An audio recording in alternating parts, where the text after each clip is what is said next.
This guy's always making excuses for some Seahawks. But fans, we here. It's week 153, guys. What's good? What's good? What's good, fans? Thank you guys for tuning in. Voice of the Fans, week 153. My man Cleavon up there in the Northwest. How you feeling today, man? Is it cool up there?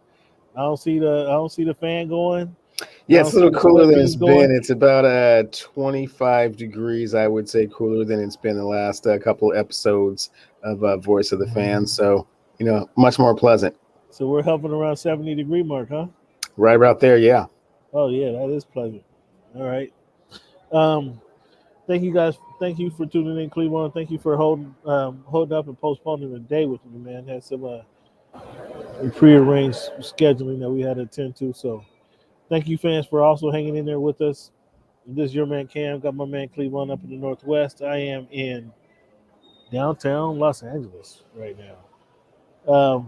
In this episode of Voice of the Fans podcast, we are going to talk about NFL training camp. Camps are coming to conclusion around the country here, and we're going to have some comments on that. We'll talk about there's been some NBA movements, and there's some evidence the NBA is proving what's good in sports. And we're going to talk about a couple stories that we give. We're going to talk about a couple stories that we have. If we have time, fans, we're going to get into our NFL predictions. We identified who's going to win each division already. Well, we're going to get into some NFL predictions. As always, we have this day in history that we're going to get into. And then just a shout out, fans. We got one more spot open on the Voice of the Fans Fantasy Football League. That will be going on September 5th. I Mhm. think it's next Sunday, draft day. Since we got to buy that day, you're gonna day before Labor Day. We're gonna use that day for a draft day.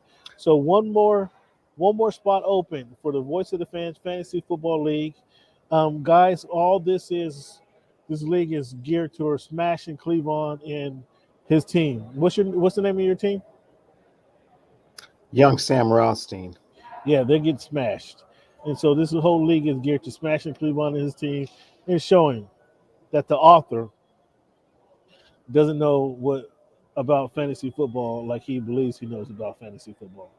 Okay. What's the name of the book you authored, sir? Excuse me? What's the name of the book that you authored? You authored? Inside the Mind of a Lunatic Fantasy Football Owner. Yeah, and that describes him pretty well. A lunatic fantasy football owner who gets no wins on this side of town. Okay, well, I am plotting my path to destruction on September 5th, and all of you, we have one spot left. Please join us. Be my latest victim. We always need fresh meat. So, and yes, we are going to put some on it, me and Cam, on this. So, just so you know. And you can reach out to me via email at voiceofthefans at outlook.com. Voice of the Fans at outlook.com. If you want to join the league, let me know. Or you can catch me on Twitter. What's good in sport? That's what's good, the letter in sport singular on Twitter. Just to let me know you want to join, and then I'll send you the information. We just need one more person with the $55 buyout that we agreed to, a buy-in that we agreed to. So we just need one more body, and like Cleveland says, it's always good to beat up on fresh meat. So I've been beating up on Cleveland long enough. Cleveland long enough. It's about time he shares spreads the punishment around, if you will. Mm, cute. You guys want to thank you guys for tuning in. However, you're listening to us. If you're listening to us on the podcast, Spotify, tune in. We appreciate you guys. Our radio, we appreciate you guys for tuning in. If you're listening to us on YouTube, Voice of the Fans on YouTube page, we appreciate that as well. If you haven't subscribed to the HMB Media TV group, go ahead and subscribe to them as well. That's another place that we go live. If you want some NBA topics, NBA banner all year long, you're going to get it. Basketball content on HMB Media, Hoops and Brews Media TV. Want to shout out to those guys for their support as well. And then you can find this show on HMB Media TV as well as Voice of the Fans podcast or Voice of the Fans on YouTube as well, our YouTube page. And then, as I mentioned, if you're on the go, whether you're running errands with your wife or your kids, Uh, pull us up on ask Siri to pull us up on any platform that you have, iPad, iTunes, um, or your Apple phone. Google Podcasts, we're on Google Podcasts as well. Spotify, tuned in, like I said, iHeartRadio, all these podcasting platforms. Voice of the Fans podcast, we're there for you guys. So ask Siri, ask Alexa to help you out, and we'll be there. Cleveland, as we do each and every week, we start with our numbers, man. It's August 26th today, 2021. This is show week 100. This is show, excuse me, week 153. When you look at the number 26, Cleveland, who wore that number best? Well, who do you think of first? And go ahead. Oh, Cam, who comes to mind first is that running back from the U, Clinton Portis. Yeah, I think the person that probably wore it best is Hall of Famer Wade Boggs. Wade Boggs. Wade Boggs, yeah. Well, I think maybe another Hall of Famer, Rod Woodson from the Pittsburgh Steelers, wore that number better than Wade Boggs, two-time Super Bowl champion, and likely the best defensive back in NFL Two-time. history. Where you getting the two from? Well, they beat the Cowboys, and then they beat the Seahawks twice. Or, well, they beat the Seahawks once. That's two. Am I mistaken? Yeah, he's not on that team, man.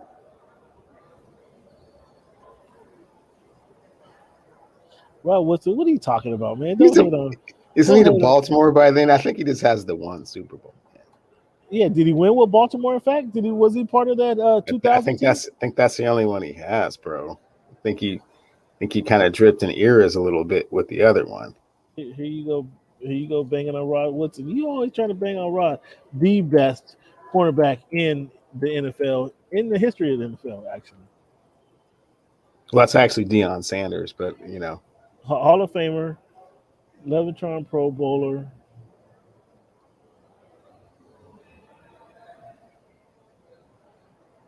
I think he did. He was with Baltimore in 2000. Yeah, that's the only one. Excuse me, my bad, Rod. Okay, yeah. See, you know what I'm saying? Rod. That's what I'm saying. Whenever you bring it up, Rod, you just get so enthusiastic and emotional about it. You start adding Super Bowls and whatnot. I mean, damn, he was good. He was a good player. As a matter of fact, he has a gold jacket, so he was a great player. But man, sometimes Cam, you just get a little carried away with the Rod Woodson talk. At cornerback and safety, the best defensive back ever to play in the NFL. Sometimes they act like he's Charles Woodson. You know what I'm saying? Oh my goodness gracious! Now you got Charles Woodson ahead of Rod Woodson. I mean, at any rate, you know what I'm saying. The question was, who comes to mind first? Clinton Portis. Who do I think wore it best? Wade Boggs. Now, if you want to hold out for Rod Woodson, that's fine. Rod, I apologize for my co-host, Rod. I apologize for my co-host. My goodness. The blasphemy is ridiculous. Number 53. Let's hear this atrocious take he has. Who you have 53 wearing that number best? Cam, a native of the 206, a guy named James Buddha Edwards comes to mind first. And I do believe a number that obscure, I think he wore it best with the two chips. Better than a Harry Carson? Yeah. Mm-hmm. Or Artis Gilmore? Better than the A-Train, sure. I'm with you, Big J.E. I mean, driving around in the MG. James Edwards 7'2", driving around Seattle in the MG. I'll never forget that. But come on, Harry Carson, dude. Middle linebacker for the New York Giants. I'm not sure he wore it better than him. So we'll leave that right there. Looks like the Rams making moves somehow. The Rams every year they seem to push all the chips to the middle. Every season for the last 3 or 4 seasons, they just been each year any chips they have, they're going right to the center of the table. This year they went and obviously picked up the quarterback Matthew Stafford from Detroit. Now they take, I don't know how they got 2 7-round picks for conditional picks actually for Sony Michel, but they got They traded 2 conditional picks, likely 7 rounders for Sony Michelle. How do you feel now? I know you're a Michelle fan, so I know you can't just switch up all the time, all of a sudden, and say he's garbage, he's washed. I know you can't give me that, but how do you think this impacts the Rams? It certainly gives them more depth and makes them more versatile. I mean, we all know Sonny Michel can catch out of the backfield, and given the opportunity and space, he can certainly make some things happen. It was my understanding that they were still going to be riding Henderson pretty tough, and that it was just going to be kind of a change of pace type of move. But I mean, if the Patriots are willing to give him up for peanuts, then yeah, sure. They should add him to the mix and see what they can do. No, I think by them going to pick up Michelle, this doesn't bode well for Henderson. How can this bode well for Henderson? He's in his 3rd year. He's supposed to be ready to get the bulk of the carries. Now we know he's not a 35 carry a game back, but he should be ready to get the bulk of the carries and the catches out the backfield. You bring another versatile running back like in the mix, that's certainly going to cut down on the carries, right? Well, I mean, I think it's kind of like having a Myles Gaskin, Salvon Ahmed, type of, change of pace type of situation.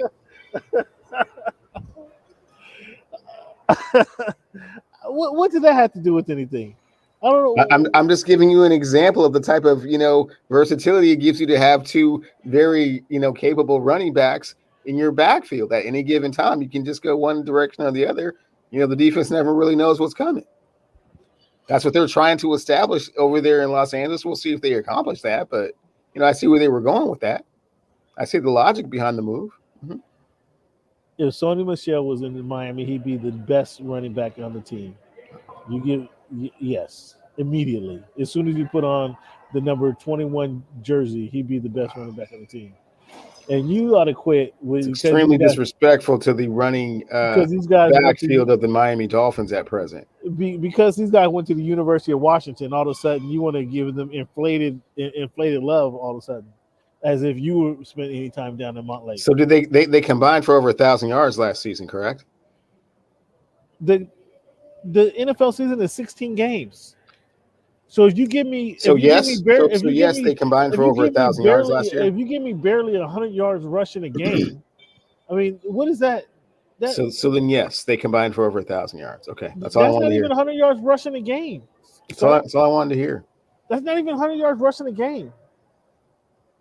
So I mean, come on, you got to cool the jets again. Because you drove past Montlake a few times, you drove by the UW campus a couple times. That doesn't mean that anybody coming out of there deserves all this glory you're trying to give them. Okay. Okay. Well, I mean that's why the Dolphins aren't going to make the playoffs. That kind of bad karma that you're throwing on. No, that's truth telling right there.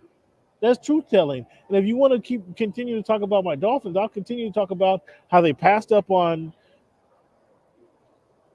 DeAndre Swift out of Georgia, another fellow running back that they passed off on last year. And then this year again, I'm not sure. Did you see the running back from Alabama wearing number 22 in Pittsburgh? Did you see the kind of moves he was putting on in the preseason game the other night? Did you see that?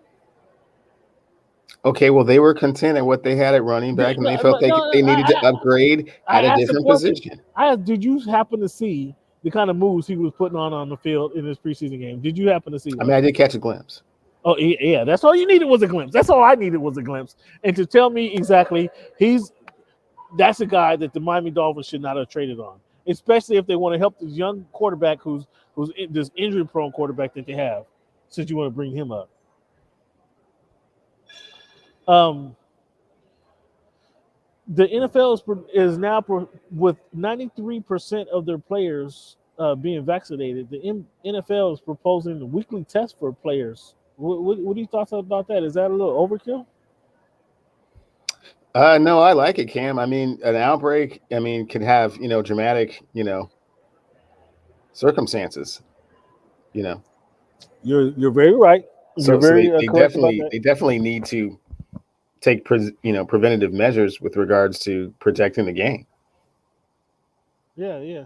You're right about that. But if all 93% of the players are vaccinated, maybe you do it every other week, or I don't know, weekly testing. I think that what they do is way too public for that, Cam, and their interaction with people, and just kind of the areas that they're going to be in. I mean, just in their daily routine and their job. Never mind the fact that in their personal life, outside of camp, outside of the team. So yeah, they have way more exposure than your average person. I'm all for it once a week. Okay.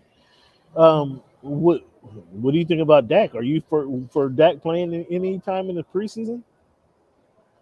I'm okay with 2 series. 2 series. Yeah, That's it. that's it. So 2, 3 and out till he gets 6 downs. That you're done. Saw enough. Saw enough. Are you ready to admit that wide receiving core is among the best in the NFL? With Amari Cooper, you got C.D. Lamb, and I can't think of the other guy's name. But the mainstay who's been there with Amari Cooper, or he's been there longer than any of them, I believe. Okay, well then, man. Well then, cut that out, man. I can't remember. You always start with that. You always talk about something just so tremendous and explosive, and you just get shut down after 2 receivers, man. Nah, I ain't giving it to you. I'm giving it to Pittsburgh just because you can name all of 4 of Pittsburgh's receivers. You want me to help you out? Chase Claypool's over there. Juju Smith-Schuster's over there. They have a better. Johnson's over there. You know what I'm saying? You can name all of Pittsburgh's receivers, but you can't even name more than 2 of Dallas's receivers. I mean, all I need to really name is 2, right? I mean, so it's just C.D. Lamb and Amari Cooper making them the best receiving core in football right now. That makes that's a pretty good leap right there to say, wouldn't you? Wouldn't you say that? Man, I wouldn't. No, I'm not on that page. You're not on that page. I'm on that page. But serious business. You have them as having a better. You have them having a better lineup than the Cowboys. Almost definitely, yeah. They're more explosive. No, because there's more of them, doesn't mean they're more explosive. Michael Gallup is who I couldn't think of. Mm-hmm. Because and with good reason, because it's Michael Gallup. So, but C.D. Lamb and Amari Cooper, I mean, that's a pretty formidable combination already. So, so we talked about the COVID lists. Your Tennessee Titans, I know how much you love those guys. All of a sudden, they have 7 guys: Nick Dunbar, Harold Landry, Anthony Rush. These guys might even be cut. Jeremy McNichols, Jeff Swam. All these guys might be cut. I don't even know who any of these guys were. And then including your favorite quarterback, Ryan Tannehill, all come down with COVID here recently. As you mentioned, you say weekly testing is enough to kind of prevent some of this. I guess this is why you would implement weekly testing, right? It's not going to prevent it, but it's going to make it known much sooner than later. You don't want people running around that, have, COVID without knowing it. So, and then they're in such a public environment that it's much easier to spread to other people. So why not just keep tabs on, how you are?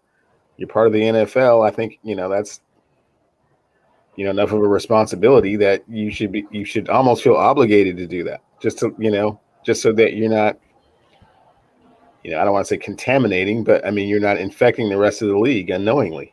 Or rest of your teammates, more importantly. Right. Yeah, I think you got a point there. I think you got a point there, but yeah, with all these guys having to sit out, I mean, this bye strangely comes at a good time. And speaking of this first week bye, so in covering the Chargers, I've said what I thought already about this being kind of a silly week to have the bye, and maybe that bye should come in week 5 or week 6. However, we had the coach address that today, Brandon Staley, who's a pretty sharp individual, and he says he likes it because maybe he's just not going to go against it because obviously it's already a decision that's been made, but he likes it because it allows them to kind of get their team back, kind of regain their health going into week 1. I didn't ask him. I had a chance. I guess I just didn't ask him would he have rather have that bye come in week 5 or 6? And I think his answer would probably change. But the answer he gave is like, hey, it allows us to get. I'm happy about it. It allows us to get our team back as far as and be healthy, perfectly healthy for week 1 because they go up against that other team you like, the Washington football team, in week 1. And from what I've seen of this offensive line that they have, Justin Herbert better have on some skates because man, he's going to be running for his life. I tell you right now, there's going to be a lot of rollouts and a lot of screenplays early in that game to just kind of get Justin Herbert off the mark because there's a few guys on the Washington football team that like to get after the quarterback, and so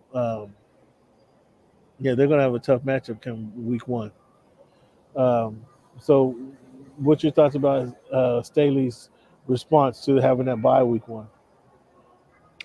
Pretty much in line and sync with what I've been saying to you, Cam. I know that you want that continuity and you want to disrupt the groove and the way they were going, so on and so forth. And I said no, they should get healthy and make decisions about their future, and then go from there. So it was good. It's good to hear that the head coach of the Los Angeles Chargers agrees with me. I did ask your opinion. Shame on me. What's your thoughts on Hard Knocks? Have you seen Hard Knocks? Not a big Hard Knocks fan. The last one I think I watched was with Rex Ryan, waiting on bended knee for Darrell Rivers to come through the door. I think that was the last one I saw. Maybe a few episodes here or there. Actually, no, I did see Jameis Winston in practice one time and couldn't hit the broadside of a bar, and I was quite concerned. I think that was his rookie year, actually. It was rookie year, his second year. I was like, whoa, that dude really can't throw. I mean, he's gotten much better now, but yeah, I mean, he's going to be, speaking of Jameis, he's going to end up being the starter in New Orleans. Was that ever a contest, you think?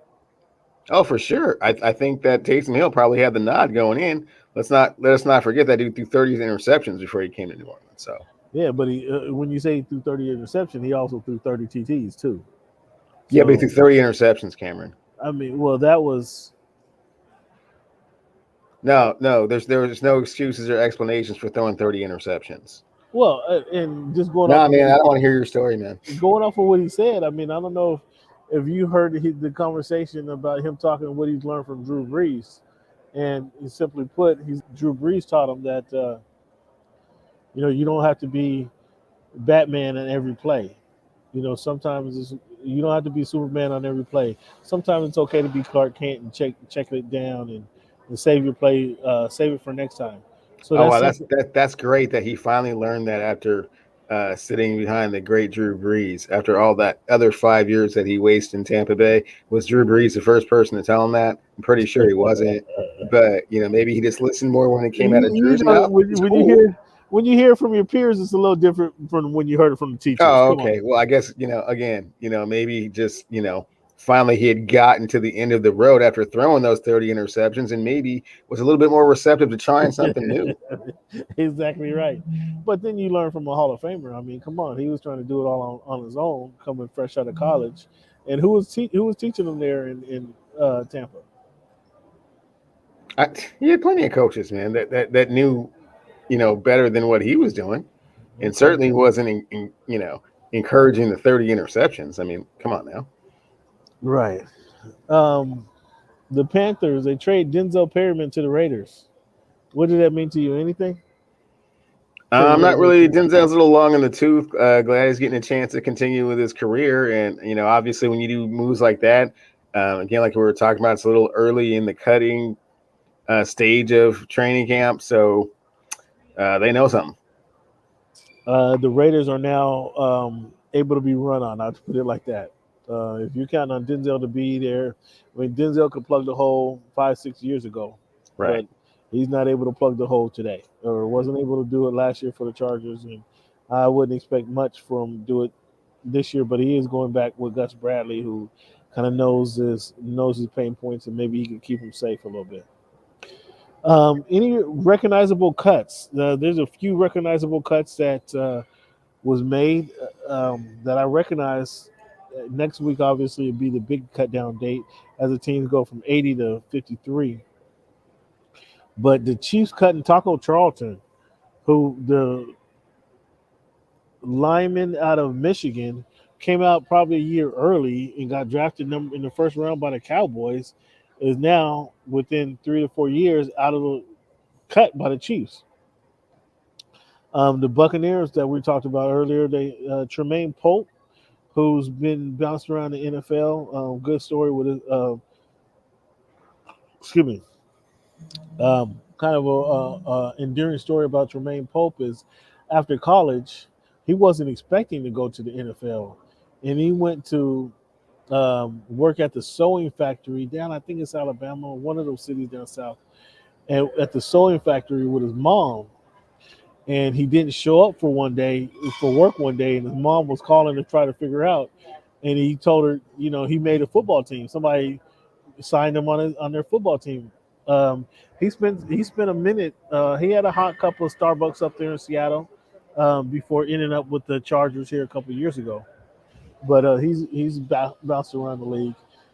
He got a time to shine last year or last 2 years. He was been with the Chargers first on the practice squad, but then he got some playing time, legitimate playing time last year, and but now um, the Buccaneers. I think he's from Central Florida, somewhere around there. The Buccaneers cut him. We'll see if he gets picked up again. And then one of my favorite guys that I got to cover um, with those same Los Angeles Chargers is Damian Square. He was he played with the Browns this year. He was picked up by the Browns, and on that, the Browns, excuse me, the Browns is kind of loaded with their on their defense. He was recently picked up and added and brought in to add depth to their defensive line, and he gets cut. And my favorite thing about him is I could legitimately go to him and ask him about a running back or a quarterback, and he would give me a straight up answer with no filter about what he thought about the. Usually, I was asking about the opponent that they're facing, and he would give me a straight up answer, no filter. And he was a cool guy to get a quote from. Don't want to say put him in the realm of a Charles Barkley, but just a boisterous guy. Went to Alabama and spoke a lot of just realness. He was one of the realest guys that I knew. And again, like I say, I know that Friday before game day, I can ask him what he thought about this running back, what he thought about this quarterback, and he'd tell me if he was garbage or if this running back was a man. Just case in point is they were going up against the Denver Broncos, and I asked him about number 30. Geez, Philip. Is it Philip something? Philip Lindsay. Lindsay. Philip Lindsay. I asked him about Philip. Now, because I was still unsure about Philip and what he can do. He said, "No, man, you need to look again and watch Philip, watch him closely. His quickness, the moves he had, and the power that he shows." Um, he says, and this is Damian Square tells me this is how honest he was. He says, "I guarantee he has more than two 20-yard gains on Sunday. Um, just he's that good." And it's not a matter of our defense being weak. It's a matter of he's that good that he'll generate that. He'll have two 20-yard gains, and he'll rush for between 85 and 100 yards through the course of the game. And he finished the game with like 120 yards rushing. Uh, he had the two big gainers. He had one big gain, like a 65 yarder, but then he had another like a 45 yarder. And then, so when I went into the locker room at post game, this was so cool about just having that relationship with certain players and being able to go into the locker room. When I went to the locker room, of course I went to go see him, and before I could even before I could say anything, he's like, "See, I told you. What did I tell you? What did I tell you last week?" And it's funny because he's telling me how he's going to get run over by this running back, and then what he did. And so that was kind of odd. I'm thinking I'm gonna have to pull this out of him somehow, or how to approach this. But he was just, I mean, that's how cool he was. That's how real he was. He's like, "See what I tell you," and that's he as soon as we make eye contact, I approach him. That's exactly what he says. See what I tell you, and sure enough, what can I say? So go being in the locker rooms, you kind of get that kind of feel. You kind of get that kind of feedback. You get that you develop that type of relationship with some of the players, and he was one of the guys. Man, I kind of hate to see him lose the Chargers because I know he was good for a quote every week. it is what it is. But I know he was good for a quote, and we're not able to go in the locker rooms as of yet, so we're not able to develop those type of relationships with certain players. But that was just he was just I recognized him on the cut list, and just thought I'd share that with you. Let's go ahead and let's take a break here, Cleveland. When we come back, we're going to talk about NBA topics. There has been some movement, not only within the NBA, but at ESPN. I want to get your feedback on some of this movement within ESPN, some of your favorite people over here, and then some of the teams. Like we got Steph Curry proving proving why sports is a good thing for everybody, and everybody can buy into it, man. We got a story about Patrick Beverly on, he ends up lands in Timberwolves, and it appears that they're not just going to cut him. They might even extend him. So we'll talk about that here shortly, Cleveland. Let's take a little break here.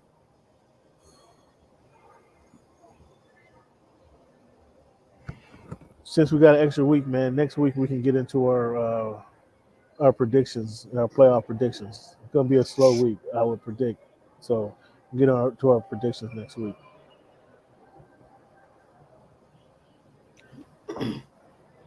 You good with that? Predictions next week is cool.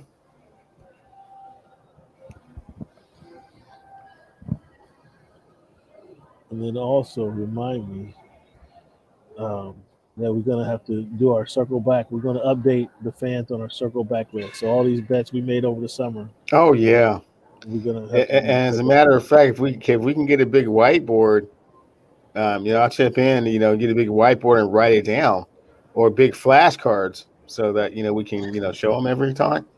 You know what I'm saying? So you can just be like, this is what he said. This is the last thing he said. This is what the score looks like right now. Yeah. If we can get some of those, that would be cool. I mean, I'm not sure you want to do all that Yeah, to I, encourage I would people. like to do all that. I'm not sure if you understand how bad that's going to make you look. Yeah.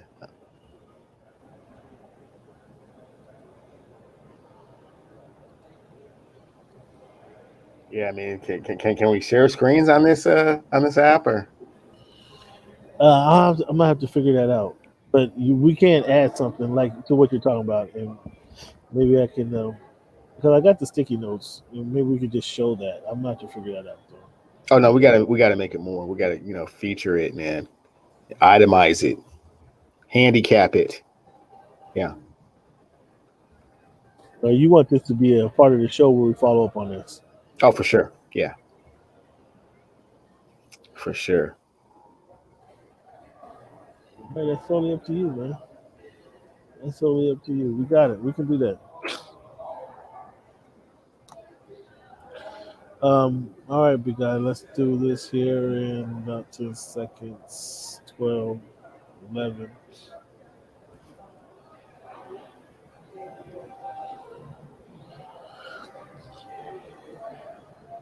Three, two, one. What's good? What's good? What's good, fans? One thing you got for sticking and staying with the Voice of the Fans podcast. We're going to talk some NBA topics, Cleveland.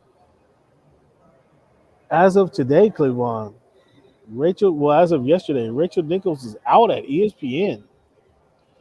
I know you're a big fan of Rachel. She's out at ESPN. That means as well the show The Jump is no longer. I'm not sure if it's running through this week, but Rachel Nichols is out. What's your thoughts on Rachel Nichols? They didn't want to say it's part of the Maria Taylor issue, but what's your thoughts on this? And share your thoughts on the whole Rachel Nichols situation. Well, it absolutely has everything to do with the Maria Taylor incident and just the climate and environment that was going on over there at ESPN. She did not have a lot of respect from her, peers and colleagues, and it was evident that going forward was going to be a very difficult thing, given kind of the culture of ESPN and the NBA family over there. Not a surprising move whatsoever. It was just a little bit too toxic of an environment to continue. So not surprised it happened. Where do we expect Rachel Nichols to pop up? I mean, is she going to be? Is she going to go Jamel Hill rate a route where she's starting her own podcast, starting her own show with a different network? Dan Lebertard, where they're at Peacock and they're doing their own thing down there.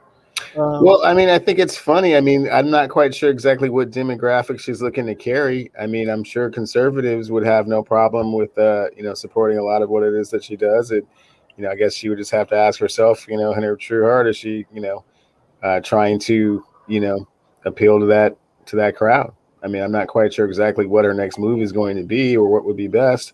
I don't know if there's a network that necessarily wants to take on that type of situation right now, but we shall see. Yeah, we shall see what she does next. It's going to be interesting. What's going to be interesting to me is that she's worked in politics. She's from the D.C. area, so she's worked in politics. She covered some NFL before she covered the NBA. Like, does she fall back into one of those roles covering a different sport, or does she stick with the NBA? That's going to be interesting to me, um, because of all the equity she has built up within the NBA over the last what 5 to 7 years. That's going to be interesting to see how that shakes out. Max Kellerman is out on first take. That was kind of a surprise. We heard rumors and rumblings about this over the last week or two, but Max Kellerman is out. It's Stephen A. When asked about this here recently, wouldn't couldn't and wouldn't say any disparaging comments about Max. Obviously, we know Stephen A. is a breadwinner on the show there. What do you think about? What do you think about Max Kellerman being out? What do you think about First Take in itself? To be honest with you, I like Max Kellerman better than I like Stephen A. Smith. I liked Max, but Max Kellerman in a debate ran circles around Stephen A. Smith, in my opinion. And therefore, if they were talking anything other than basketball, if they were talking, and I'll repeat myself, if they were talking anything other than basketball, it wasn't really a debate. And that didn't make the show appealing. Regardless of the rants and Stephen A. talking football and trying to bash the Cowboys, it just didn't make that show appealing to me. Um, Skip Bayless and Fox, when they brought on Shannon Sharp, like that was, I mean, was it? Can you say that was a grand slam? I mean, if he goes up, Fox went up to the plate with no men on it. Can you hit a grand slam with no men on base? I mean, what's better than a grand slam in baseball? I mean, they knocked it out the park for real. Because now, not only do you get somebody who's played the game, who's able to talk the game, but you get a Hall of Fame player who has stories to share, and they're not based off of standing on the sidelines and reporting. To me, that was much more compelling than two reporters arguing and debating. Do you follow what I'm saying? Gotcha. You got a Hall of Fame player who's somebody who's been through the battles. Now again, whether he can't make it, having played football at the and been as boisterous as he was his entire career, he's able to comment on what a player goes through. The Not that he was a Hall of Fame basketball player or a Hall of Fame baseball player, hockey player, etc. But from coming from a player's perspective, he can speak on a player's perspective. I appreciate that more than you get Skip Bayless, who's a reporter, Stephen A., who's a reporter, or has or was, however you want to classify it, speaking on sports and competition. That's more intriguing, intriguing to me as a sports fan. How about yourself? How do you see this? I always liked the Kellerman Stephen A. Smith dynamic. I actually liked it more than the Stephen A. Smith Skip Bayless dynamic. Um, And I don't know exactly what their rationale is going forward. If they wanted, perhaps, Max Kellerman doesn't debate in the um, combative nature that they want. Maybe they want something a little bit more, Jerry Springer type on the show. I'm not quite sure. I mean, he definitely had, like you said, a very intellectual approach to kind of his arguments, as opposed to somewhat kind of eye test and very emotional, and trying to invoke kind of like the barbershop mentality into all of your arguments. Is not necessarily make it you, and just because you're louder doesn't necessarily make you right about it. But at the same time, that that energy, that bouncing back and forth, I enjoyed it. So I've heard some of the rumors of some of the other potential guest hosts. I'm not really all that enthusiastic about the names I've been hearing. So Well, go ahead and say them. I mean, you're a big fan I've of heard the you. Michael Irvins. I've You're a heard the big fan Magic of. Johnsons. I'm not really a fan of Yeah, I'm not. either one of those directions. And I know that Stephen A needs somebody to antagonize him to kind of, fuel his, kind of alter ego, so to speak, where he gets a chance to kind of, flip out on the, on the other perspective. And, him and Molly can't just hold it down by themselves. So it's got to be somebody, right? Yeah, I don't.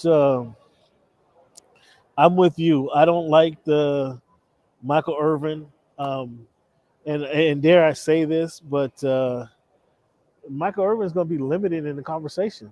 Um, Absolutely limited. He'll be I, limited to football. He'll be limited to August to February. yeah, so when it comes around time, now Stephen A. does basketball better than anybody, and I want to hear him talk basketball. But now, if you're just debating with Michael Irvin basketball, that's a limited situation. Now, if you're going to bring Michael Irvin in to talk football and then follow up with Magic Johnson and talk basketball, I mean, we're talking about a different show. We're talking about a different concept. So, I mean, that'd be fair. But then at the same time, it's going to be Magic is everybody's great. In Magic guys, everybody's great until they're not. You know what I mean? And Yeah, then and again, Magic is not one of those guys that, I mean, that's a lot of commitment, man. You know what I'm saying? That sounds we really we cool. we see And Magic's not up for the until you got to commitment. Is be what there you're 4 or 5 days a week, 3, 4 months in a row. It's like, yeah, man, saying. We see yeah, Magic's not up for the commitment. But again, just Magic's great until they're not. He's gonna say, you know, the Nets they have the best offense we've seen until somebody gets hurt, and maybe he shouldn't have played so many games because he got hurt, or you know what I'm saying. It's gonna be after the fact. So I just thought Skip Bayless and Stephen A. They had a good thing working. I mean, Skip Bayless working with um, Shannon Sharp was just. I mean, that's amazing because again, Shannon Sharp is not hesitant to talk. He's not a dummy, and he's willing to talk about any and every sport, and he's going to come educated about every sport. Um, I just don't know. I thought Max again, as I stated, that what that show was not after Skip Bayless left and they brought in Max. I like Max. I just thought he debated circles around Stephen A. And it wasn't it wasn't even close. And I just didn't think Stephen A. can hold up a argument to Max Kellerman, who's very astute, picks up a very sharp dude. And so we'll see. It'll be interesting to see who they bring in. Whether it's a revolving person at the desk, maybe it'll be that till they land somebody, find that right chemistry. Um, they might as well, since they're making changes, they might as well change Molly Karen Rose as well, because she seems to her analogies. Maybe she turned that show off to me too, because her analogies just they're the weirdest analogies, and they come out the weirdest times. Um, and it sounds like sometimes she interjects herself just so she'll have something to say. And maybe I'm not doing her a service by comparing her to Jamel Hill or Kerry Champion, where Jamel Hill clearly knew sports and knew when to step in and knew what to say at the right time because she was a former player. She had been around sports her whole life, so I think that role came very easy for her, and it just wasn't enough to hold her. Being a third wheel on the show, it just wasn't enough to hold her in particular. And Kerry Champion, I wouldn't say much the same, but I would say she was looking for bigger and better things. Just being a third wheel wasn't her cup of tea. Um, but Molly, I'm not a fan of Molly. How about you?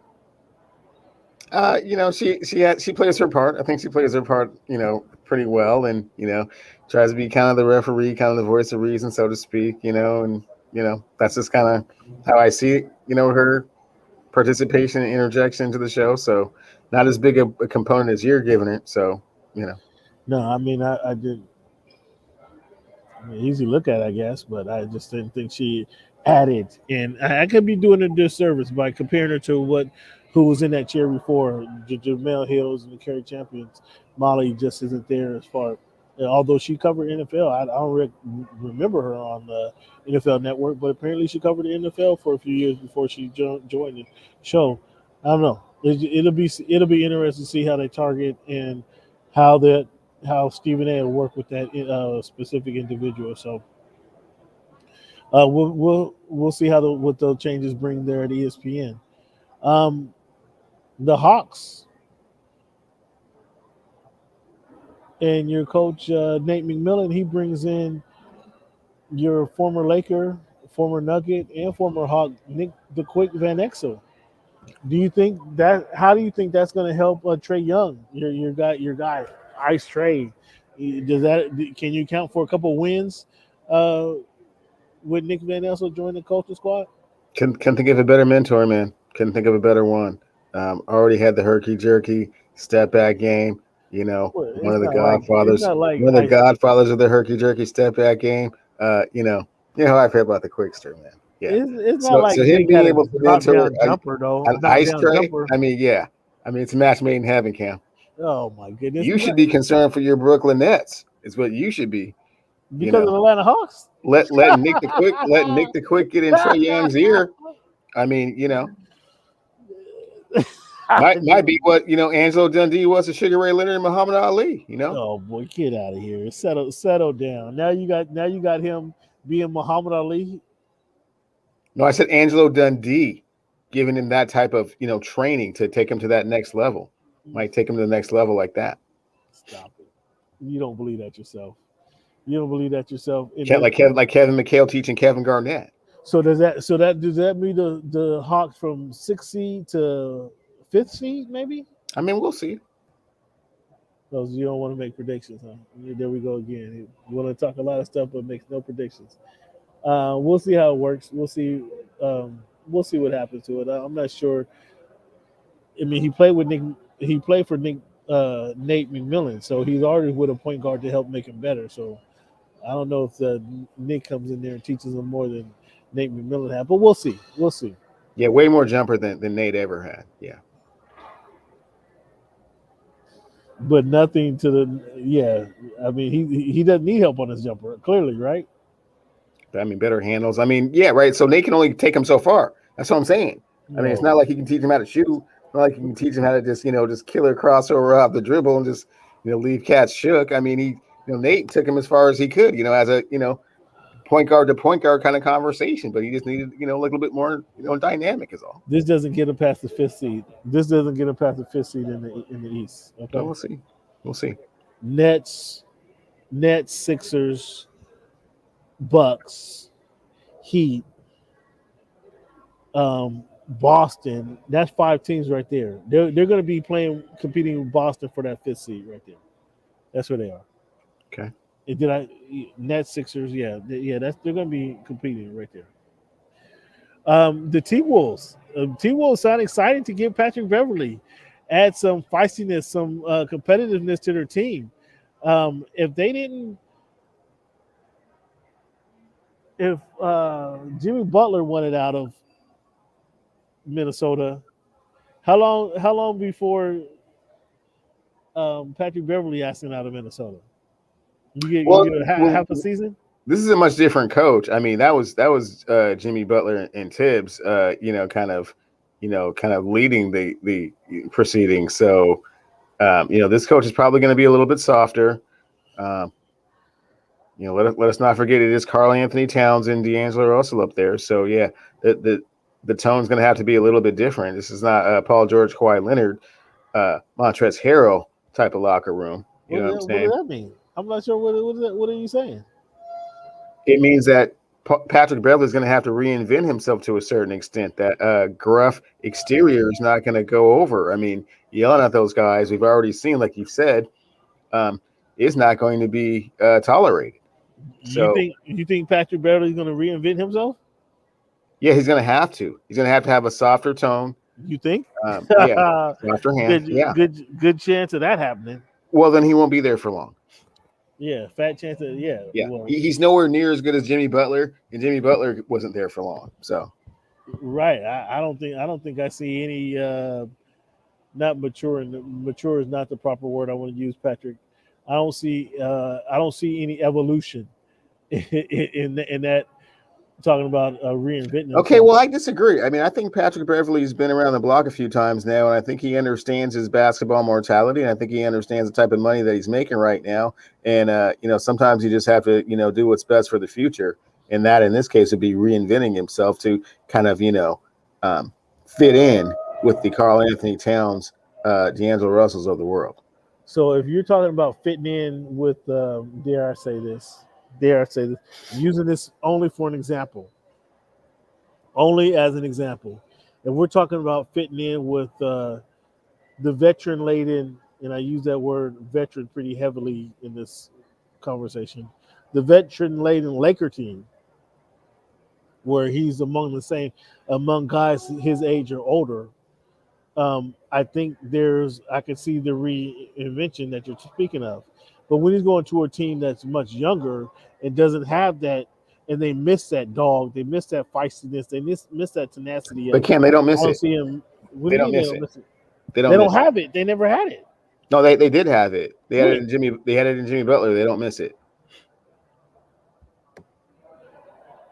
Okay, so a team that needs that feistiness, the team that needs that dog. They need it in smaller dosages, Cam. You can't just force feed them the junkyard dog all the time, man. So you already saw how that works. It doesn't work like that. Do you think those guys have matured enough to accept a player like him? Well, he'll be back on the trading blocks here by February, if that's the case. But from all accounts, they seem excited that they have him. What do you think? How do you think Budenholzer driving around the town in a drop top with his middle finger in the air to everybody in Milwaukee? To everybody in Milwaukee who said if he doesn't get his team to, he's breathing a sigh of relief that all of his ineptitudes and shortcomings didn't have an opportunity to reveal themselves, because now it's went for 50 and 14 and 4. So yeah. Oh, so you don't think he has anything to be proud about, is what you're saying? No, I didn't say that. He should be proud of the way he was able to hold everything together, rally the troops, et cetera, et cetera. But no, he's not running around here like the Zen Master. No, I'm just saying, hey, because everybody wanted him gone. Everybody anticipated that he was gone. In fact, I have it on pretty good authority that had they lost that Game 7, Rick Carlisle would be the head coach of the Milwaukee Bucks. And instead, Rick Carlisle said, "Oh, well, that job isn't available. I'll go to Indiana." And Budenholzer ends up a couple weeks later winning the NBA title. So, you don't think Budenholzer is riding around town with his thumb in the air, flicking everybody off? Sigh of relief.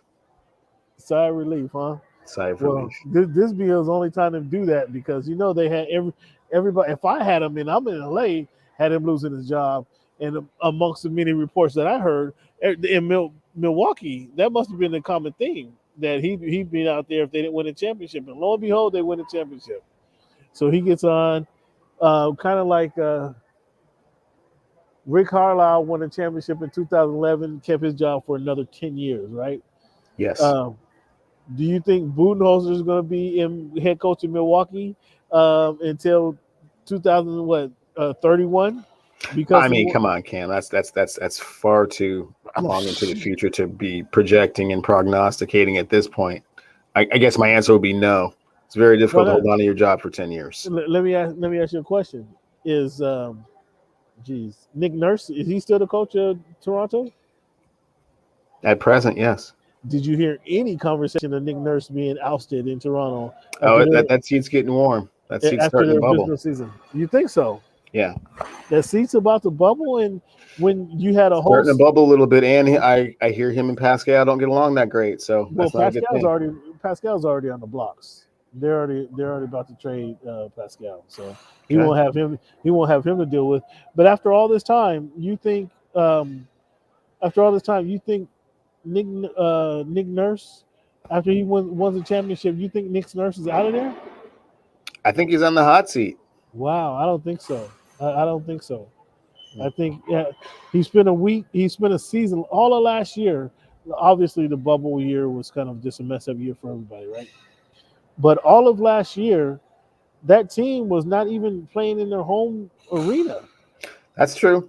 I mean, you got to give him a So, little bit of the benefit of the doubt. The last 2 years have been a little bit, they've been more than a few trials and tribulations. so you go And back like you said, they've to been geographically isolated, not even being able to go home. so So you go back to a full year where he had a full year of training camp, a full season, a regular season, if you will. They won a championship. So you think that seat is getting warm? I don't know. I disagree that it's getting warm. I disagree that it's getting warm. I think Nick Nurse, the only coach with his own logo, is comfortable in Toronto or Orlando or Raptors, wherever they are. I don't think he's on the hot seat at all. I disagree with that one. that's fair. He has gone through a little bit. Maybe I'm giving a little hard on him. Maybe I'm giving the hook a little too soon, but just kind of my feeling. Cleveland, as you know, my whole premise in to getting and becoming a sports writer and start covering sports is to identify the stories where athletes are giving back to their various communities in any way, shape, or form. And we have Stephen Curry, Chef Curry, who has launched an initiative, and he's not coming out of his own pocket for all the funds, but he's launched an initiative to fund female sports at University of Davidson, where he went to school out there. In fact, in Carolina. I mean, this is an example of I'm gonna have to do some research and make some phone calls to kind of figure out what's going on and how he's getting this done. But this is a pretty admirable effort or initiative that he's launching here.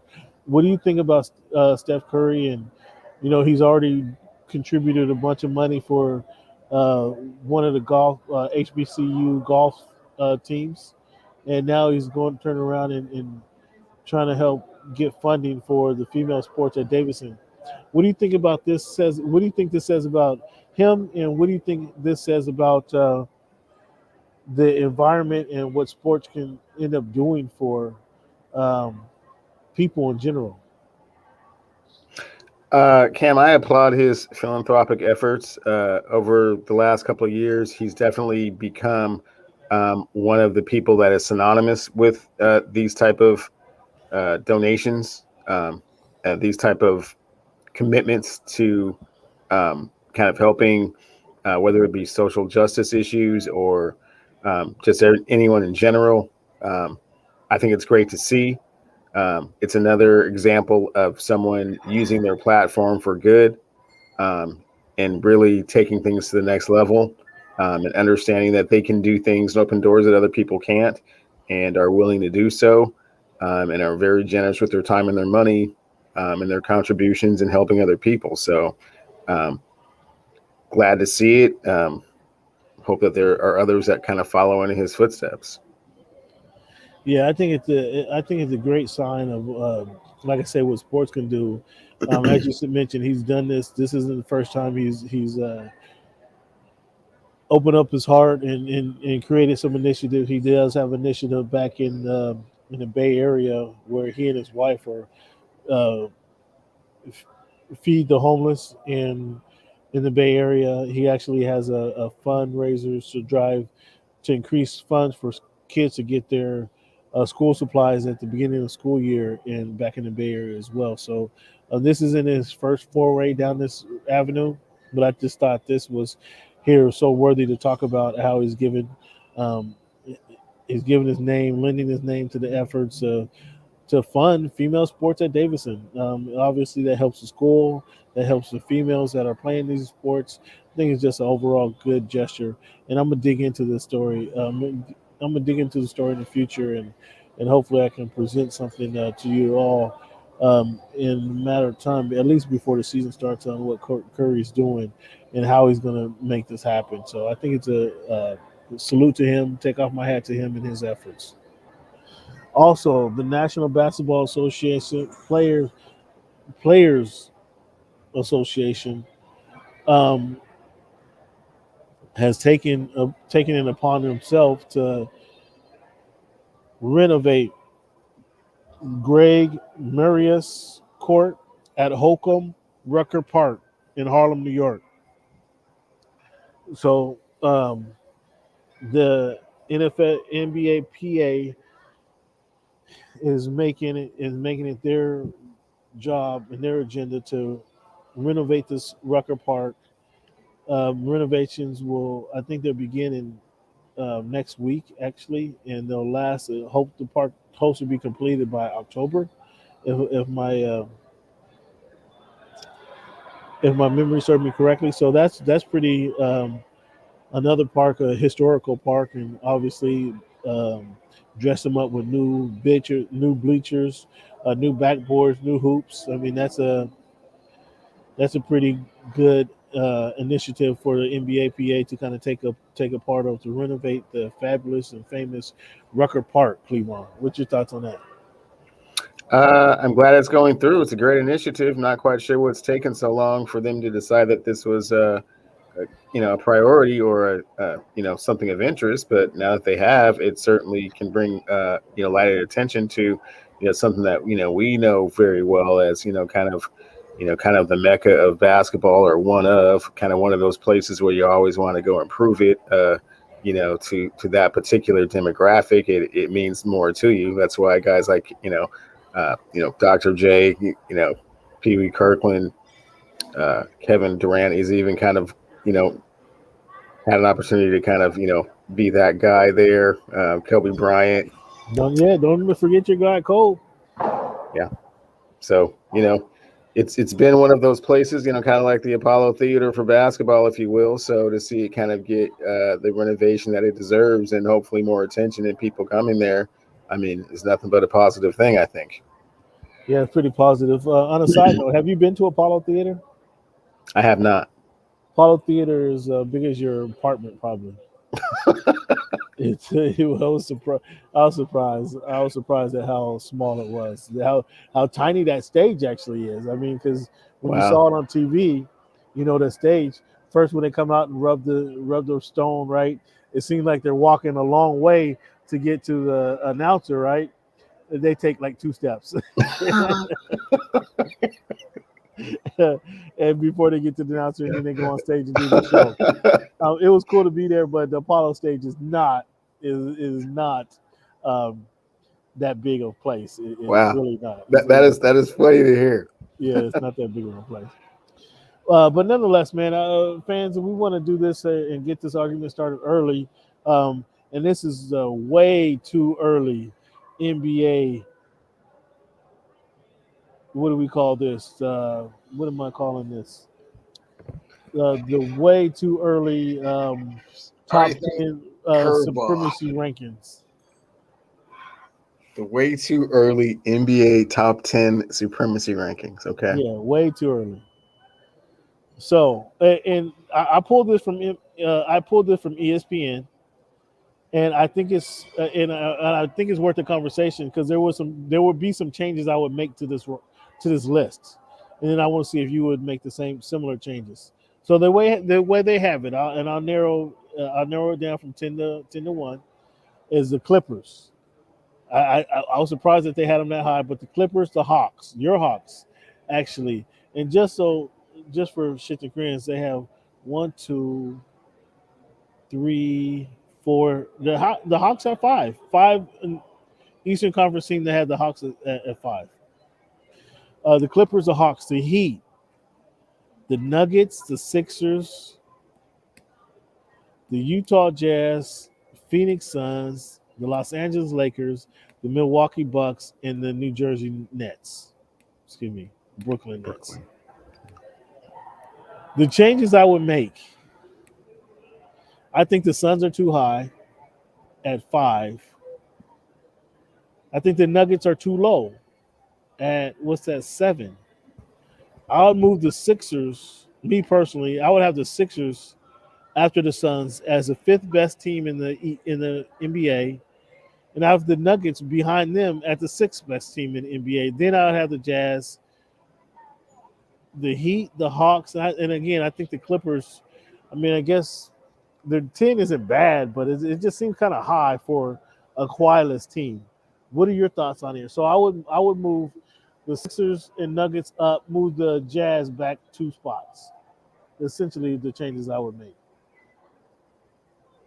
Agree with those moves. I would move the Nuggets probably up closer to like number 3, maybe. Ahead of the Lakers? Yeah, I think As the best probably. team, that would make them the best team in the West. Let me rephrase that. I'll give you your Brooklyn because I know how you feel about them, and I want to see them fall off of their pedestal You once want to again. see that? You And want to see the higher that? they are, the harder they fall. So we can start them off at number 1. Yeah. I definitely do think that the Lakers, with the addition of Westbrook, are the second best team in the league. But I'm okay if you give it to Denver over them. They're a little older. They kind of have to reinvent themselves, kind of get things going. So I'm okay with them being the number 3 team in this equation. Give the Sixers the 4. I think the thing that we're leaving out, though, is we're not really saying what it is that we think about Golden State because they're not even in the top 10.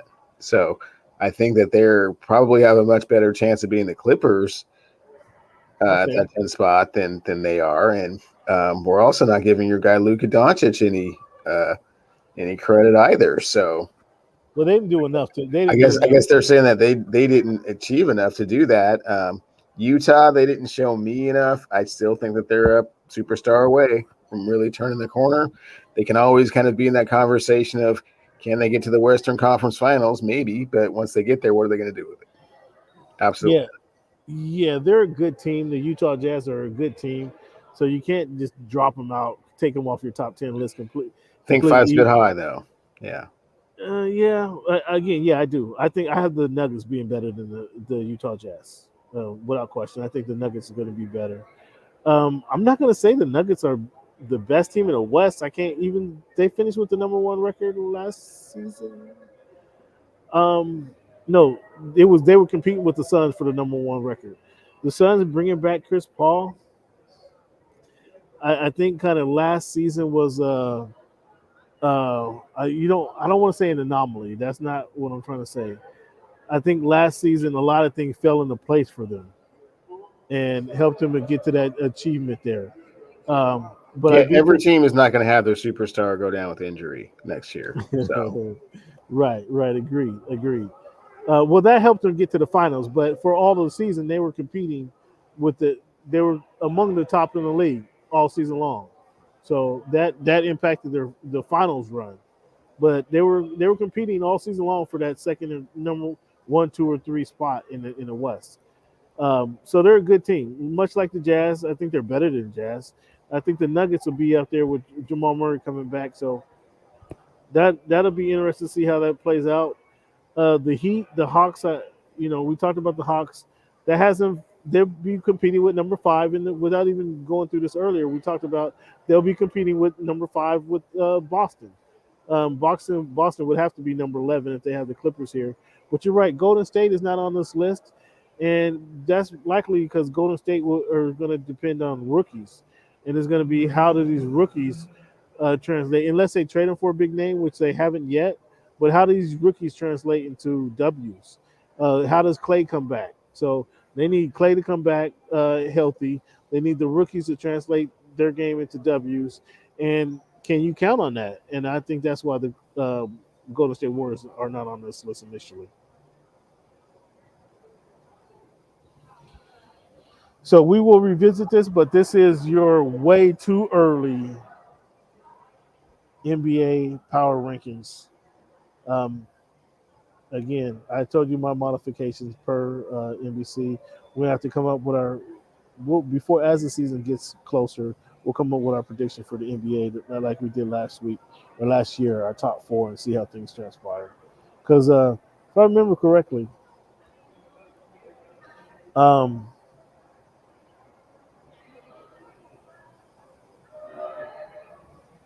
I had the Lakers playing the Clippers. I had the Nets playing the Bucks for the championship, and I mean, at least that played out right. You did have the Eastern Conference team playing for the championship. Your Lakers in Boston were nowhere to be found, right? Yeah, my Lakers did have injury No, your playoffs Lakers and after Celtics were nowhere to be after found. coming off the championship.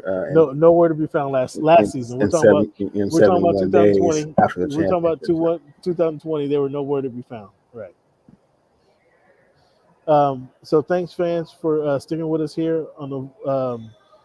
We're going to give you another segment here. So let's take a break, Cleveland. When we come back, we're going to talk about obviously this week in history. And then we got some random topics, man. We're going to talk about Sha'Carri Richardson. Her post-game rant, she ran like she won the race. Like, what are you talking about, Sha'Carri? You came in last, sweetheart. Dead last. Since when does a person coming in dead last sprint get a chance to talk on the mic? Do you remember that? We're going to talk about Ugas. Ugas, you said last week Ugas had no chance of beating Pacquiao. Dennis Ugas surprised the world and surprises Cleveland. And then, man, we got some movement in soccer, the soccer world. Lionel Messi. I mean, you missed that, Cleveland. You ain't brought that up. Lionel Messi decides $400 million wasn't enough. He wants to change teams. Ronaldo now he decides $400 million. Yeah, man, we might want to skip that one, man. I don't know if you're ready for all that, man. I mean, I'm just saying. Again, with the LeVar Ball comments, man, you might want to just, kind of stay in your lane there, a tad bit, Playboy. But you gotta. You start getting out into, the football realm of things. Football, you might want to reel it back a little bit. Okay. Hey, man, okay. Good talk, man. I'm glad you're interested. I'm glad that you're keeping up on current events. That's cool. But listen to you. Oh, Mr. Locks and Dipset 3 weeks later. Listen to you, current events. I'm glad that you're kind of following, the world's most popular sport. That's cool. But yeah. Well, I said, when we come back, we're gonna have some conversations. We're gonna have some of those conversations for you. Let's take a little break here, Cleveland. Cleveland got some nerve talking about. You got some nerve trying to talk about soccer with somebody, man. I'll be back in 45 seconds. Yeah. You don't even know these people's names. Yeah, where they going?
All right, Cleveland. One day, man, we're gonna have to do a movie breakdown of the best movies. We did maybe when March Madness come back around. like we did the music breakdown. We're gonna have to take some of the top movies around and identify what's the best movie. We got to go genre. We can't just say movie in general. We have to have a little bit more specifics than that. Well, I mean, what? Yeah. I mean, are we talking gangster movie? Are we talking, We're talking homie movies. movie? Are we We're talking talking movies. feel What's good been on the big story? screen? What's gonna be on the big screen? I mean, there's too many. So that way we'll have 18 different genres, 18 different movies. Nah, we'll just break it down into like 4. Nah, man, it's whatever you can put it Nah, man. whatever category you want. We'll go comedy. We'll go horror. We'll go gangster. We'll go homie. Okay, man, we're gonna have to break it down because I know what I think is some of the best movies that I've seen. And I just rewatched. What brought this up was I rewatched Gladiator the other night, and I'm not sure. I know there's a couple movies. I can name 2 right off the bat that are better than Gladiator, but that's a short list. That is a short list of movies better than Gladiator. Man, Enter the What's that? Dragon is better than Gladiator, man. Sure enough, you think so? Say it's not. Say So, Bruce Lee whooping a motherfucker's ass ain't better than Gladiator. what Enter the Dragon with Kareem? No, Enter the Dragon with Bruce Lee, man. And Kareem wasn't that him and Kareem in that movie? No, man. Which one was that? He's with Bolo and John Saxon and Jim Kelly. Black Belt Jones. I don't know, man. Better than Gladiator, bro? Yeah. It's the greatest kung fu movie ever made. Okay, that's a kung fu movie, but the Gladiator had so much. It had a storyline. It had. I'm not sure what any of those kung fu movies had storylines. Did they have a message for? Did they have a message for you to go home to? Did they have a? Did that capture emotion? Like when he goes home, he finally breaks away, and then he goes to save his family, and find out all his family is dead, and then he goes back to go.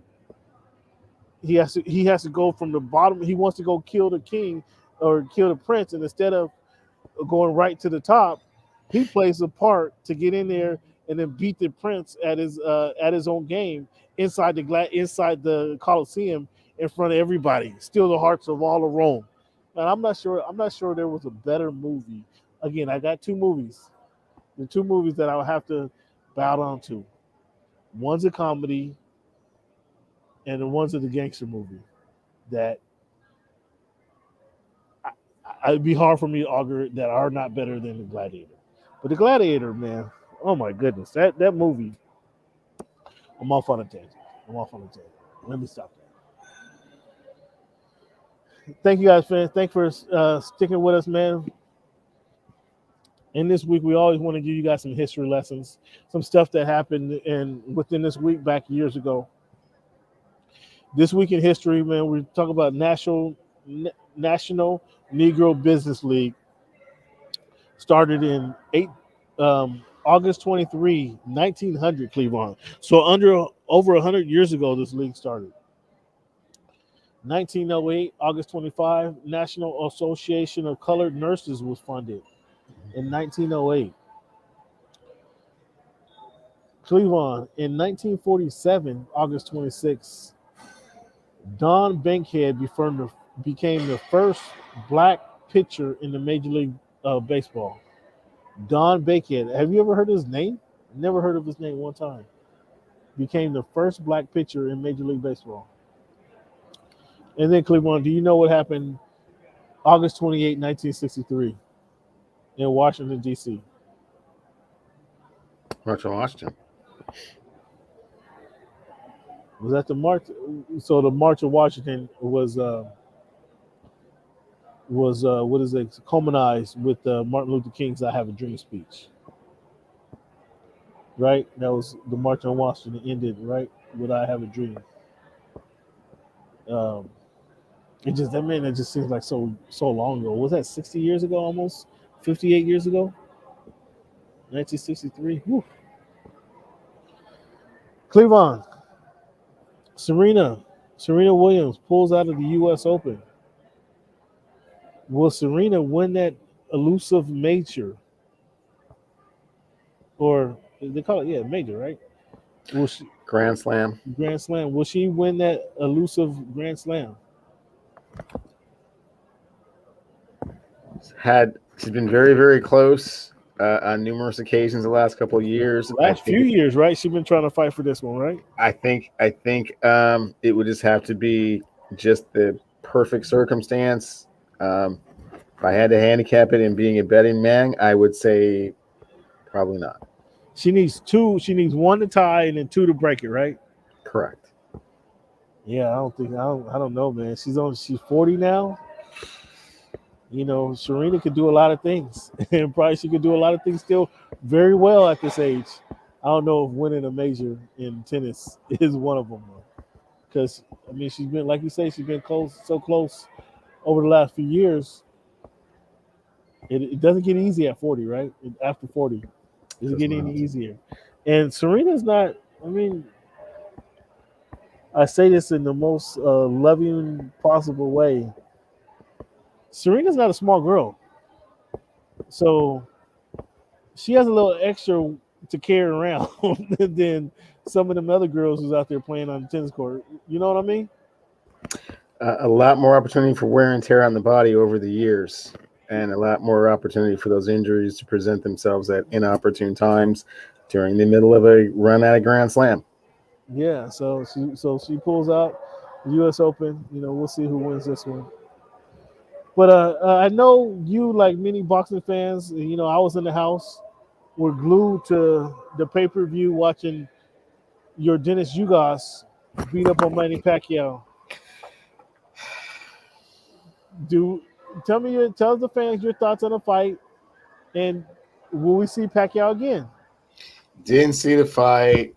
Heard Pacquiao lost. Yes, we're gonna see Pacquiao again. I mean, what's all this lack of emotion? Yeah, act like you want to run out the room when I bring up your Dennis Ugas.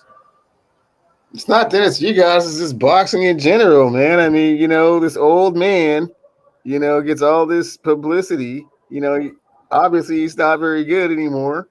Gets knocked, you know, gets beat by Ugas. Just shows the state of boxing.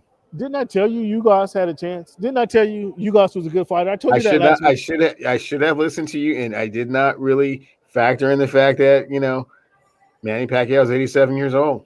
Well, he's up there. He's up there. It'll be interesting. After the fight, he all but said, "I'm not fighting again."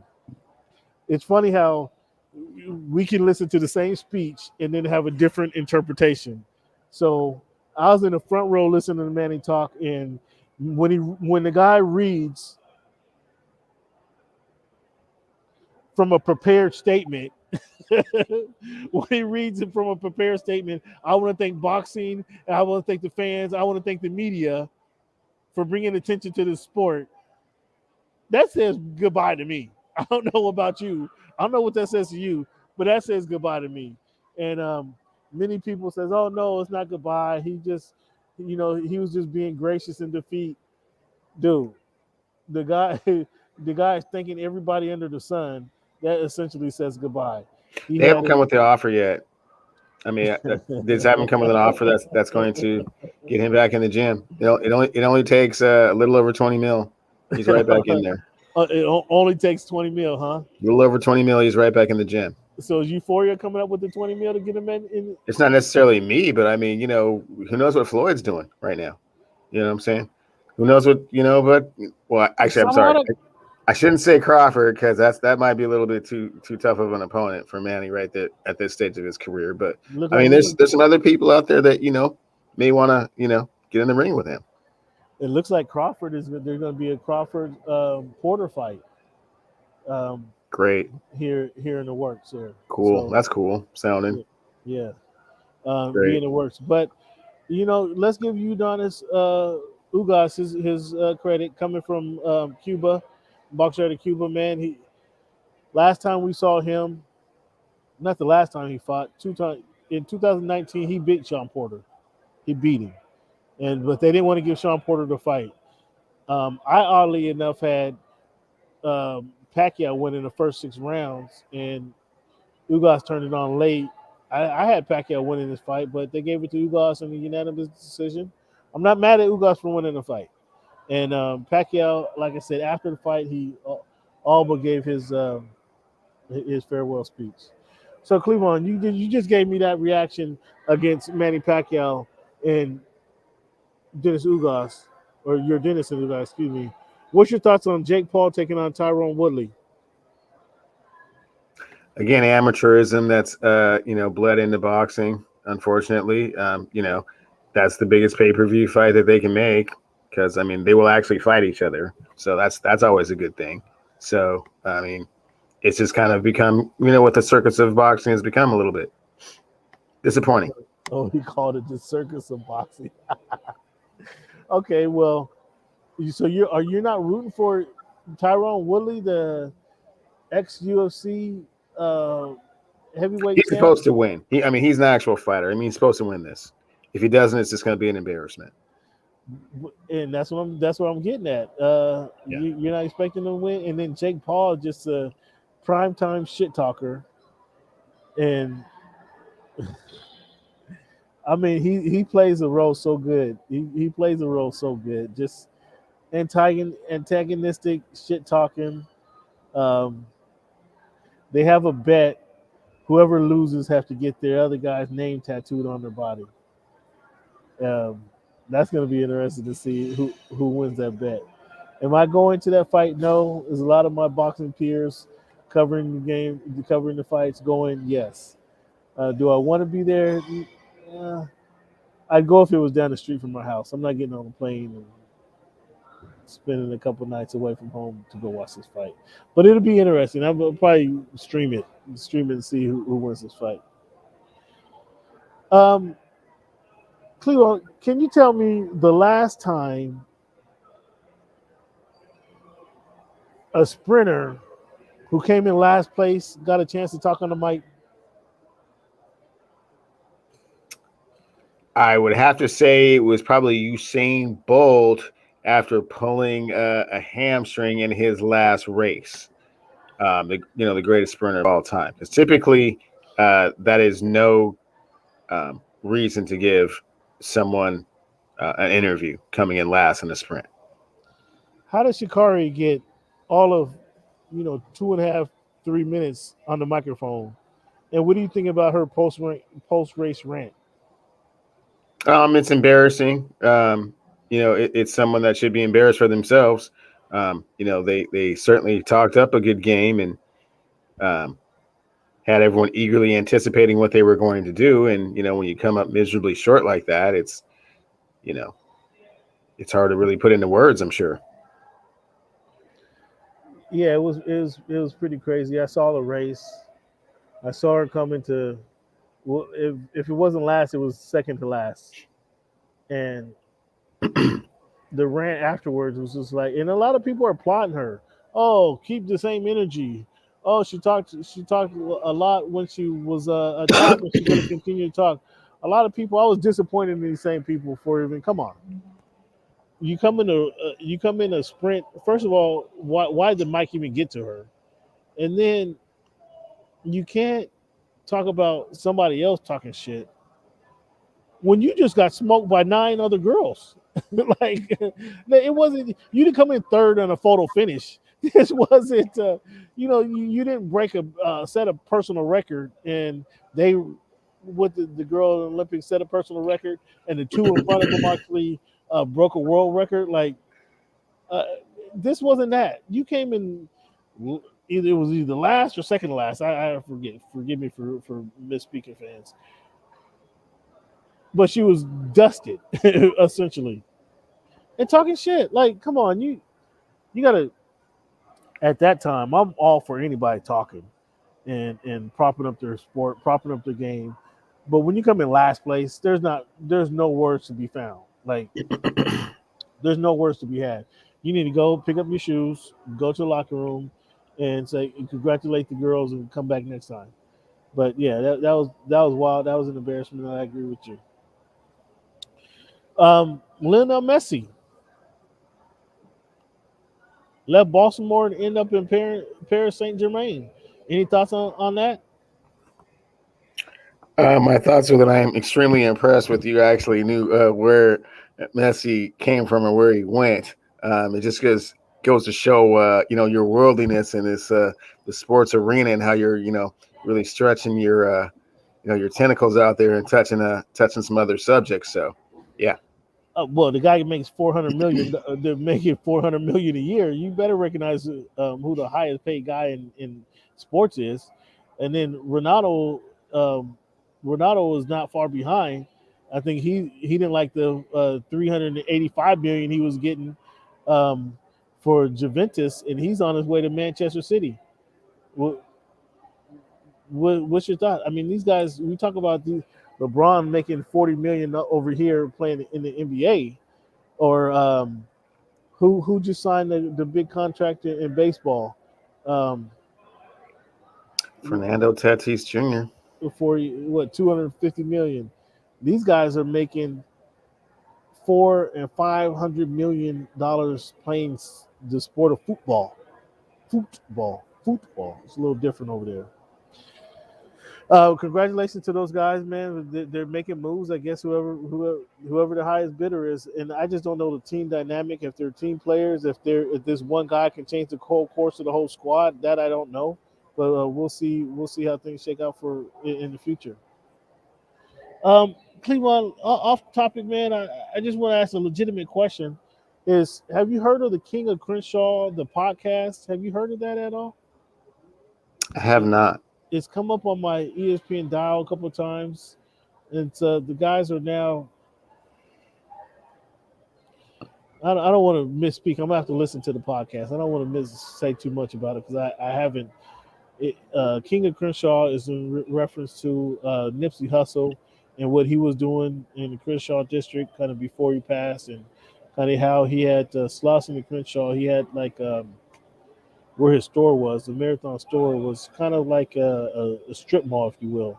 Apparently, he had multiple stores in that strip mall, and just where he owned them, and he's trying to sell his clothing and trying to give back to the community, if you will. So I'm gonna leave it at that. I'm not gonna say too much until I check out this King of Crenshaw podcast and see what they're talking about, and then I have my initial thoughts, but until I hear about it.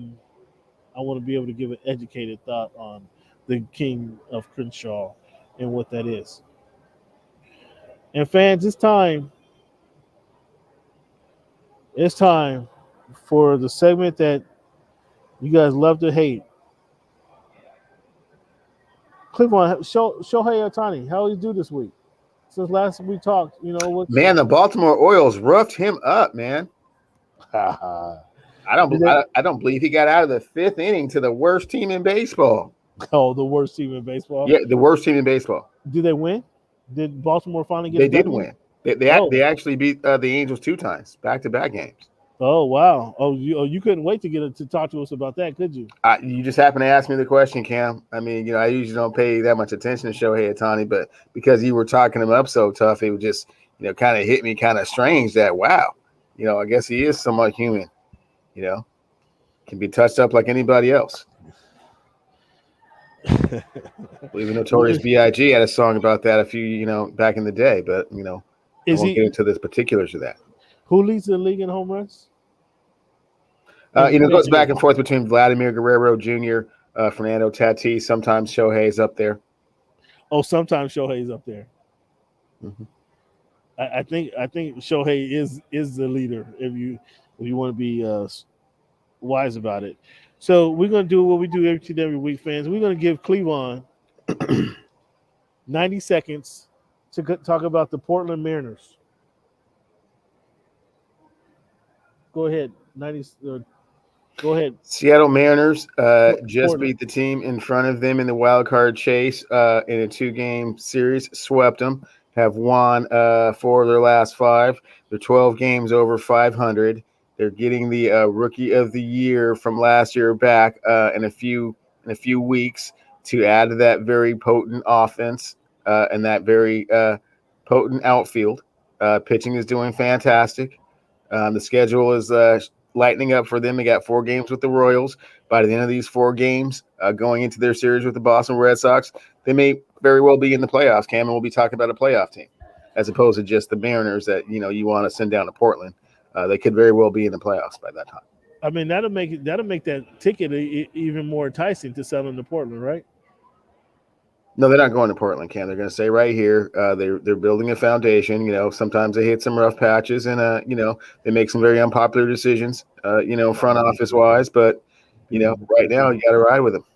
Regenification is going to be starting all over again by the time the Mariners actually have a winning season. Wow, that's unfortunate that you think that because they're already having a winning season, Cam. Like I don't know if you caught the part where I said they're 12 games over 500, and it's only a couple of days from September, so. That in and of itself means that they're probably going to have a winning season, wouldn't you say? Well, I mean, this is the Mariners we're talking about. There's still a lot more baseball to play. That's what you're saying. I wouldn't put a Daniels on it. No, I wouldn't either. You wouldn't. I doubt you would either. Oh no, I'll put a Daniels on the Mariners having a winning season this year. You think the Mariners are going to have a winning season this year? I'm gonna send you a text later on. Let me look at the schedule. For real? Get back to you on it. Yeah. Okay, yeah, do the math. Yeah, I got to do. Do the math real quick. Yeah, before you just go, on the show, just talking a bunch of, nonsense about the Mariners.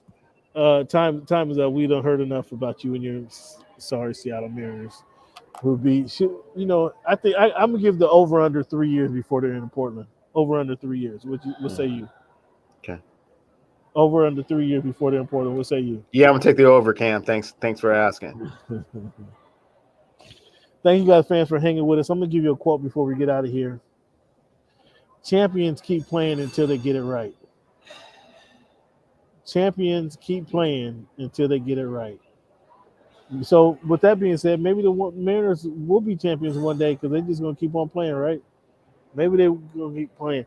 That is from Miss Billie Jean King, famous tennis player from back in the day. Fans, I want to thank you guys for tuning into the podcast. However you're listening to us, man, please hit that like button. Leave us a comment. It really helps us with the algorithms on YouTube. And whether you're watching us on HMB Media TV, go ahead and leave us a comment there. If you're watching us on YouTube TV, on Voice of the Fans on YouTube, leave us a comment there. Let us know what you think of the show. If you're watching us on or you're listening to us on one of the podcast platforms, please leave a comment. Let us know. That really helps us out, man. So just after the show ends here in the next 30 seconds, just take a moment. Let us know what you think of the show. Good or bad, indifferent. Let us know what you think the Mariners are going to do, how they're going to finish the season. Let us know what you think the Seahawks are going to do. Do you think the Miami Dolphins are going to make the playoffs? Give us that feedback. What do you think about the podcast? What do you think about the topics that we have for you? Is Sha'Carri Johnson or Sha'Carri Richardson, is she wrong for coming in 9th place and then trying to blast the rest of the racers? Give us your comments. Give us feedback on what you hear. Let us know what you think we're doing so we can improve. We only can improve with your feedback. So thank you guys for taking time to listen to the show. Please, once again, be sure rate and review our podcast. And as always, fans, I want to thank you for making our voice your choice. Have a good one, Cleveland. Good night, bro.